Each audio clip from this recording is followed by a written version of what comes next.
নমস্কার বন্ধুরা, আমার আরও একটি নতুন ব্লগে আপনাদেরকে স্বাগত। আমি সবজি থেকে একটা খুব সুন্দর বেডশিট অর্ডার করেছিলাম এবং সেটার অভিজ্ঞতা কিরম সেটাই আপনাদের সাথে আজকে শেয়ার করব। যেহেতু আমার কাছে কাঁচি ছিল না, তাই আমি হাত দিয়েই মেন কাজটা করে ফেলবো বলেই সংকল্প নিয়েছিলাম। বেডশিটটার দাম যেহেতু অনেকটাই কম ছিল, তাই মনে মনে দু ধরনের ভাবনাই চলছিল যে ভালো হবে না খারাপ হবে।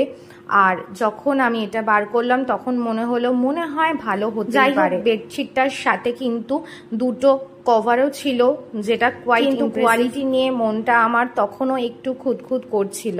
পাতার পর দেখা যাক যে কেমন দেখতে লাগে, তার আগে আমি কোনো রকম কোনো কমেন্ট করতে পারবো না। আর হ্যাঁ, বালিশের কভারগুলো কিন্তু ভালোই বড় ছিল। একটা ভুল বোঝাবুঝি অলরেডি তৈরি হয়ে গিয়েছে। আসলে আমি ভেবেছিলাম আমি যেটা অর্ডার করেছি সেটা চারদিকে ইলাস্টিক দেওয়া, বাট পরে আমার অর্ডারটা আমি চেক করার পর দেখতে পারলাম যে না, আমারই ভুল, ইলাস্টিক দেওয়া ছিল না, আমি নর্মালি অর্ডার করেছি।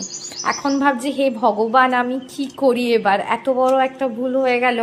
যাই হোক, দেখা যাক, পেতেই দেখা যাক যে জিনিসটা দেখতে কেমন লাগছে, তারপর না হয় ডিসাইড করব যে এটা চেঞ্জ করব না রিটার্ন করব না রেখে দেব। চাদরের দামটা আমি বলে দিই, আমার কিন্তু 200 টাকার মধ্যেই দাম পড়েছিল। এটা কিন্তু কটনের নয়, এটা পলি। অনেকদিন পর একটা ভিডিও দিতে পেরে আমার ভীষণ আনন্দ লাগছে। যাই হোক, আপনাদের সাথে গল্প করতে করতে আমার প্রায় চাদরটা পাতা হয়ে গিয়েছে বলা যেতে পারে।